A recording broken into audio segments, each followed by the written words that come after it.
You're entering a world of awkwardness, a world of overused characters and cliches, a world where heavy acting is rewarded and terrible effects are the norm.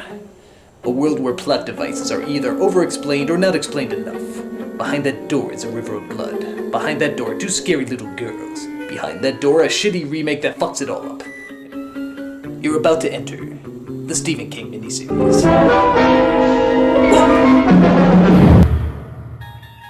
Okay, before you guys go nuts, I want to emphasize I don't hate Stephen King. He's a very talented writer and has written some very good stories. But that doesn't mean I have to like everything he's done. And on top of that, that doesn't mean that the movies and miniseries based on his books are that great either. Case in point, the Langoliers.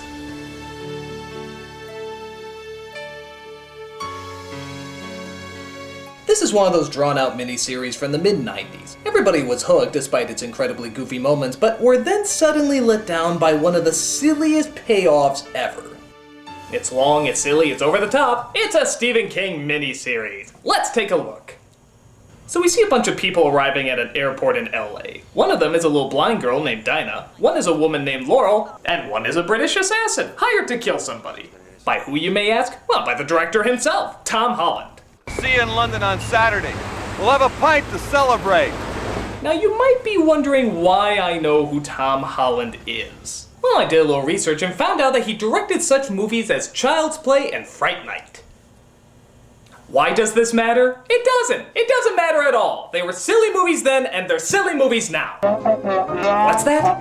Why am I bringing it up then? Well, I guess I'm wondering why his name takes up 2/3 of the credits. I mean, holy shit, his name is huge. You got all these other people, who cares? Tom Holland! Outlined in shiny metallic lettering. It's bigger than Stephen King's name. Well, I guess if this is the same guy who brought us this. Dinner's in the oven!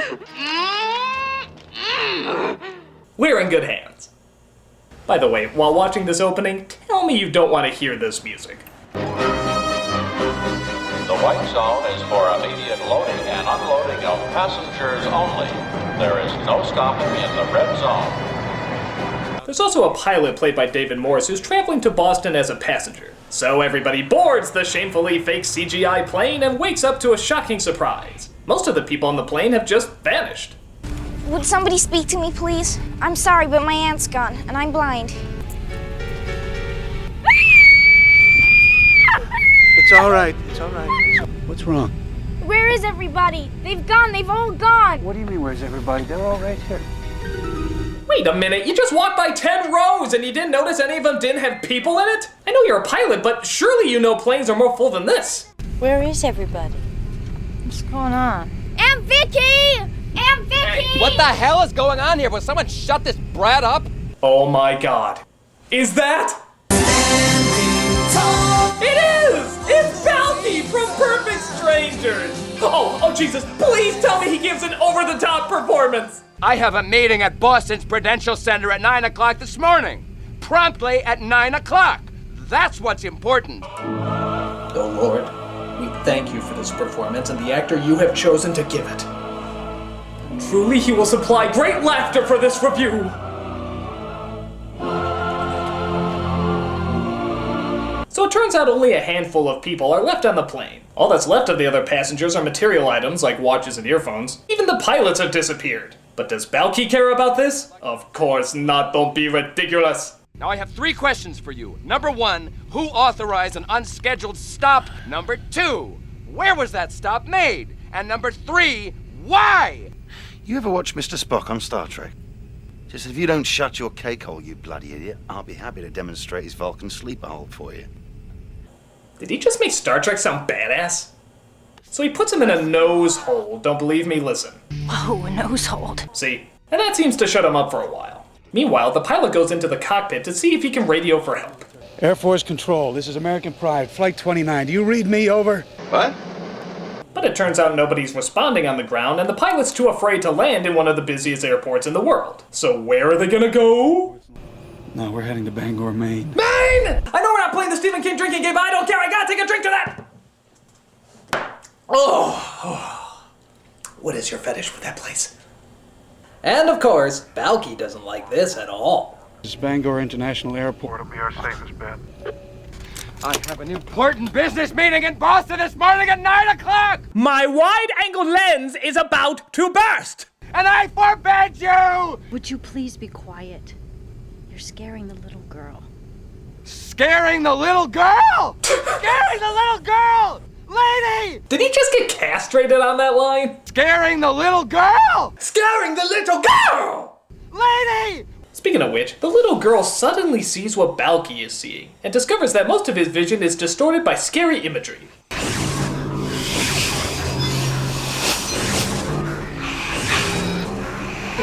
I cannot. It's serious because it's very important.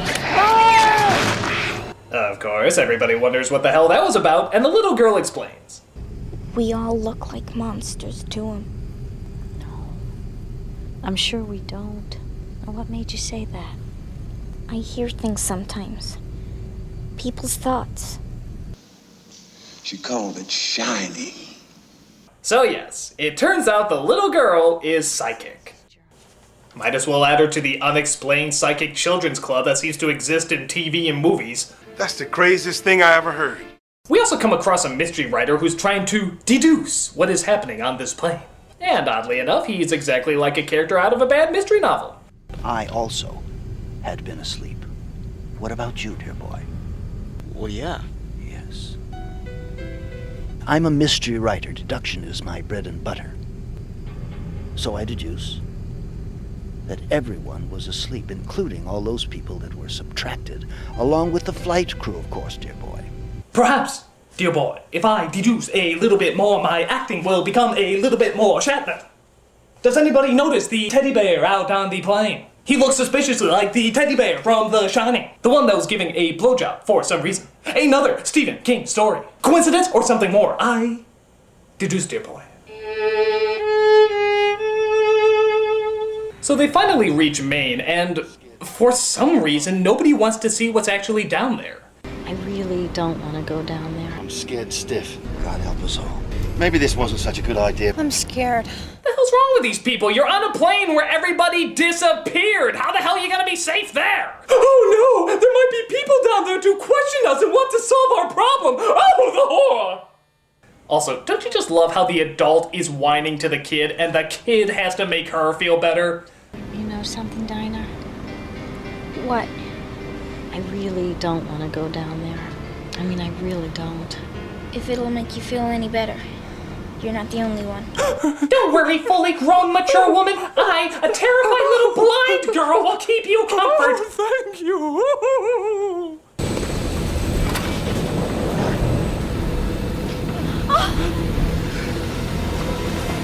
Hey now, looks like somebody's getting a smooth landing over here. Set your jobs into its full upright position. Oh yeah. Please, I don't want to die. I just don't want to die. And I don't want to say that line anymore, so we're just gonna go with that take. But of course, they land just fine. And as is typical of Maine, it's weird, creepy, and totally filled with things that Stephen King is afraid of. This place smells wrong. Really badly wrong. Honey, we have to investigate. We don't have any choice. Why? Why do we have to? You know she's right. We should go back on the plane and wait to die. Listen. There's nothing to smell and nothing to hear. Well, this is getting dull. Where's another wide-angle shot of Balky? There we go. You realize I can turn you in for this. Mr. Toomey, are you aware of what has happened to us? There are no excuses. Mr. Toomey? Just terrible. Oh hey! An obnoxious flashback and a crazy parrot! That's 2 Stephen King cliches in 1! I don't want the hangover. Apparently Balky has a flashback to when his father was angry because he got an A- in class. An A-? I got a trip to Chuck E. Cheese when that happened. What happens to lazy bums who lie down on the job, Craig? The Langoliers get them? They will eat you alive! Alive and screaming! Well, at least now we know where he gets his hammy acting from. You understand that the economic fate of nations may hinge on this meeting? Right now, I don't have the time. Time!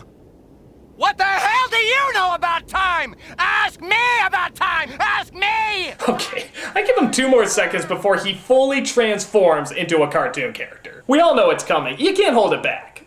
Ask me about time! Ask me!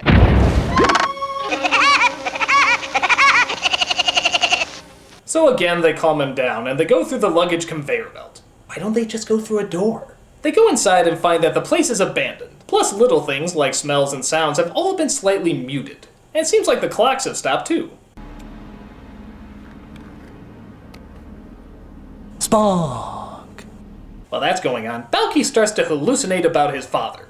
You had an appointment in Boston. No, it wasn't my fault. I was kidnapped. There are no excuses! And they play the most common game in a Stephen King miniseries. Who can overact with their mouth open the widest? Well, I am going to explode, Father, and I don't give a damn. You know what I did? Oh, not bad. 7 centimeters. Balky's dad's gonna have to really overact in order to beat that size. Love is not part of the big picture! Wow! An astonishing 12 centimeters! You can drive the Oscar Mayer truck through that hole! Congratulations, sir! You're the biggest overactor in this movie! I say that calls for the dance of joy! Hey, hey, hey,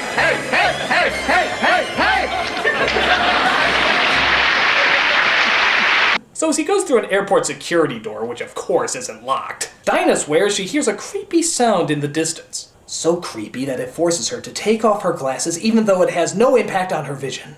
Dinah, tell us what you hear. It's very faint. A really terrible, scary sound. And it's awful. A little like Rice Krispies after you pour in the milk. I'm sorry, what was that incredibly scary comparison again? A little like Rice Krispies after you pour in the milk. Alright, put a search out for these guys. But be cautious, they are part of a complete breakfast. But I know it's closer than it was, because something's coming. There's something making that horrible cereal noise. Did this movie really just coin the phrase horrible cereal noise? This is a phrase that needs to exist? It's coming! Don't you understand? It's coming! And if we haven't gone by the time it gets here, we're all going to die! We're all gonna die a snappy, crackling, poppy death! Rice Krispies. So we see Balky comes across another unlocked door where he finds a gun in one of the storage lockers. Well, if there's anything this movie is proving, is that airport security doesn't come down hard enough. You're out there, aren't you? But I'll be gone by the time you get here. I'm going to Boston. As you say, there's none of that stuff here.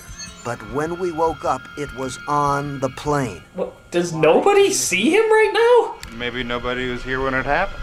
No, that's nonsense. Seriously, nobody sees him right now. You're looking right at it. Watch out, I hear someone!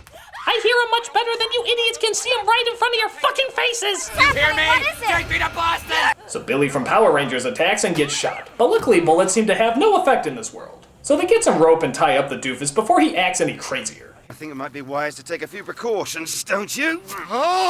Do you have to be so rough? I mean, all he tried to do was kill somebody. That doesn't call for being rough. So this is all very riveting, but I think it's time for another Shatner performance. I think I found a fallacy in our thinking, and it is this. We all assumed as we began to grasp the dimensions of this event. God, I swear his pauses were written into the screenplay. I swear to God. I mean, let's count them. Let's count how many pauses are in this few seconds. I think I found a fallacy in our thinking, and it is this. We all assumed as we began to grasp the dimensions of this event that something had happened to the rest of the world. But the evidence doesn't bear that assumption out. What has happened to us. 9 pauses. That's 9 pauses! Can somebody just tell this idiot to get to the point? Please, Mr. Jenkins, can we get to the point? Every now and then, a hole appears in the stream of time. Not a time warp, but a time rip. So he suggests that might be a time rip that the plane flew into, but that it doesn't work like how most time travel movies say it works. That one can't appear in the Texas State School Book Depository on November 22nd, 1963, and hoped to stop the Kennedy assassination. No, that would be a friggin' awesome storyline. This is the past. So if you could actually follow any of that, they had to find some fuel and escape fast, or else they'll vanish with the rest of time. Dinah, for whatever reason, decides she wants to find out more about these Langoliers that Balky was talking about. Tell me more about them. My father used to say that the Langoliers were little creatures that lived in closets. Like elves. No! Don't be ridiculous. He said that all they really were was hair and teeth and fast little legs. Robin Williams? So that they could catch up with all the bad little boys no matter how quickly they scampered. Stop it. You're scaring her. Yeah, you're scaring the little girl! Scaring the little girl! So everybody realizes that they can't burn the fuel for the plane because fire doesn't work in this world. But Generic McDork here believes that he might have the solution to our problem! I have the solution to our problem! They get to the plane and bring the food and beer that used to have no flavor. But it turns out in the plane, it does. Which means time works okay inside, and therefore the fuel will work as well. However, while everybody's looking at that, Balky escapes and gets himself a knife. But it's okay, the little girl is there to try and comfort him. He's scared to death. I feel so sorry for him. Mr. Toomey, please come out.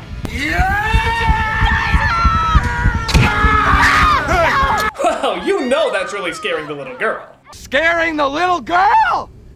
Don't you worry, love. We're gonna have you right as rain in no time flat. Listen to me.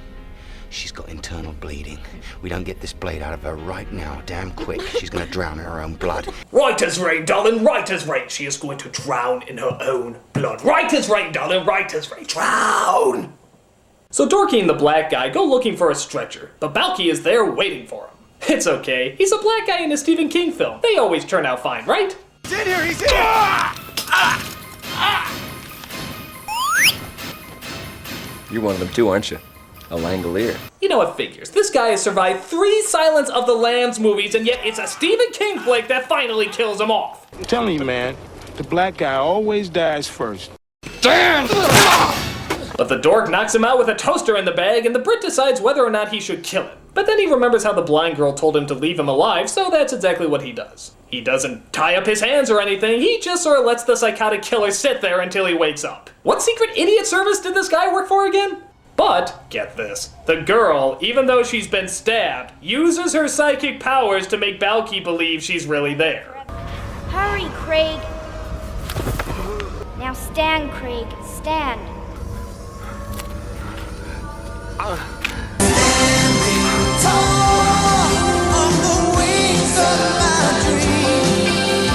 Just as they give fuel to the plane and everyone gets on board, the girl creates a false image, again with her psychic powers, and makes Balky believe that he's at the meeting he was trying to reach. You know, is she so good at this shit? How come she didn't predict when she was gonna get stabbed? It's Mr. Toomey! Hey, nanny, nanny, nanny, hey, nanny, nanny, nanny. Never mind him right now. We're all out of time. So he makes it to the meeting and finds that Stephen King is there to give his blessing to this shitstorm of a miniseries. Tell us how much money you made for us. I didn't make any money for you. I didn't make any money for you. I lost money for you. And I did it deliberately. I did it deliberately. I did it deliberately. Actually, I think this is how the meeting went with Tom Holland and Stephen King after this movie was released.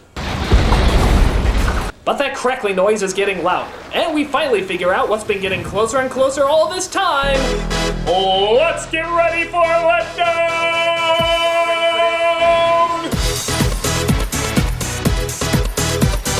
Yep, this is what we've been building to all this time, people. Some of the worst CGI you'll ever see in your entire life. What are you screaming at? They're just overcooked meatballs. Oh god, these are making the spider from It look real. That's how bad it is, people. Come on, just add in the other Pac-Man characters and the goofiness will be complete.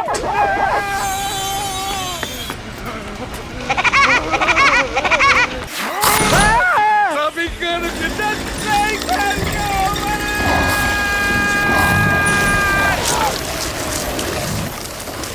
By the way, there's a black guy inside in case you want to eat him too. So as they watch the film literally crumble before their eyes, the mystery writer decides he needs one more monologue to sum up the scene. We know what happens to today when it becomes yesterday. It waits for them, the timekeepers of eternity, always following behind, cleaning up the mess in the most efficient way possible. By eating it. Well, yeah, I guess you can't argue there. It really is the most efficient way possible. Sending giant elephant turds with chainsaw teeth to eat up every half second of time. Boy, God must have been really fucking baked when he came up with that idea. And thus, when all time passes, you will see giant ape testicles that eat up the world like a tuna sandwich. Sorry, could you repeat that? Write it down! So as time is eaten up by killer ski balls, the plane tries to retrace its tracks and make it back to the time rip. What does a most secret classification mean when you've just seen a bunch of killer cannonballs rolling up the world? Well, gee, when you put it like that, it sounds incredibly fucking stupid. We see that Dinah finally dies on the plane. I guess a stab in the lungs takes longer than a stab in the back to take effect. And they finally reach what they've been looking for. Ladies and gentlemen, we have found what we were looking for. It appears to be a Sky China. Okay, here's my question. Were the pilots who were originally flying this plane taking a look at that thing and saying, yeah, we want to go through that? Seriously, why would they aim for this thing? Wouldn't they consider the safety of the passengers first? Hey Frank, look at that. Is that a Sky China? Yeah, that's a Sky China. Isn't that awesome? It's totally awesome. It's so awesome. You dare me to go through it? Yeah, I'll dare you to go through it. I'm going through it. Go through it. It's going to be awesome. Oh, this is the best idea I ever had. But the mystery writer points out that they were all asleep when they went through it the first time, and so they all have to be asleep to get through it again. So they decide to put the pressure up to knock everybody out, but there's still another problem. One of us will have to stay awake to turn the pressure up just before we fly through the rip. So one of us will have to die. Not it. Actually, the British guy decides to sacrifice his life. I guess he's knocked off so many other people, it only seems fair. So everybody gets knocked out and he flies the plane through the rip. I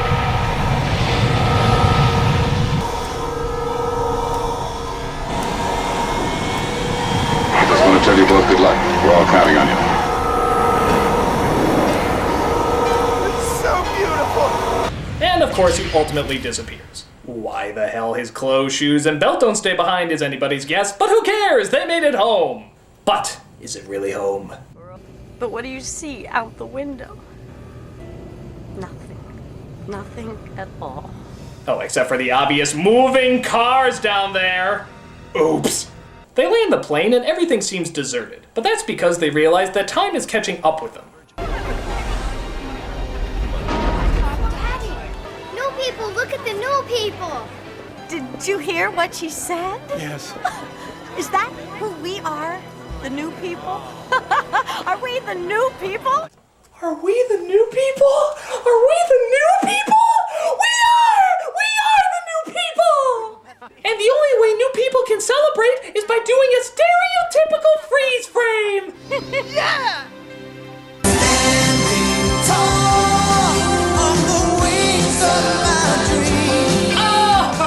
Oh, God, this was stupid.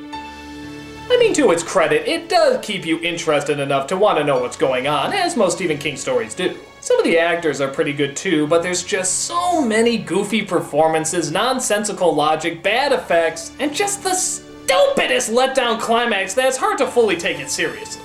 I mean, are you really telling me that giant mutant mudballs are eating all of the past?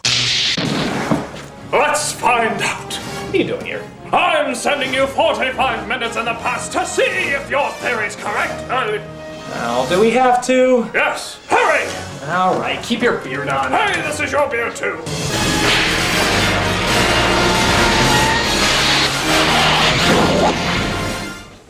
Everything seems to be okay. Yes, Shit. Yeah, I thought we were supposed to eat 2:30. We were supposed to eat 2:30. Well, maybe it was supposed to be 2:35. No, I'm pretty sure it was 2:30. Supposed to eat 2:30.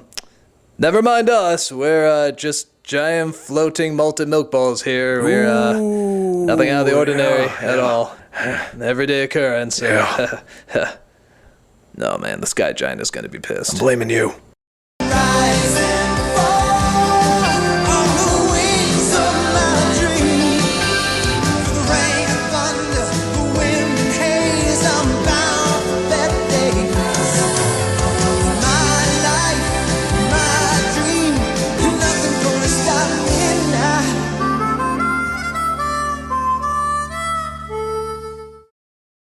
Scaring the little girl! Lady! Hey, you guys, since you've been so nice and waited after the credits, we have a special little thing for you. That Guy with the Glasses Volume 2 DVD is coming out. It has all sorts of good stuff. It has a new Ask That Guy, a new bum review of Scott Pilgrim vs. the World, a new How to Be a Pirate, and two nostalgia critics, 2 new ones. Yes, that's right. It has a review of a video game, but you have to get it in order to say what video game. And it also has a review of Reefer Madness, a classical film. It's wonderful, wonderful. But why am I telling you this? I'm telling you this because you stayed after the credits. You're good viewers. You can pre-order it now. That's right. Pre-orders start March 16th and we'll ship them out March 27th. That's right. You get to see them before anyone else can see them. It's unbelievable. Now, when the DVD actually does come out, we'll have a commercial. We'll let you know. But this is for the people that actually waited till the end credits because you're so wonderful. You're so wonderful. I love you so much. So go. There's a link under there. You can get it. Go. Or you don't have to. Yes, you do. Go now!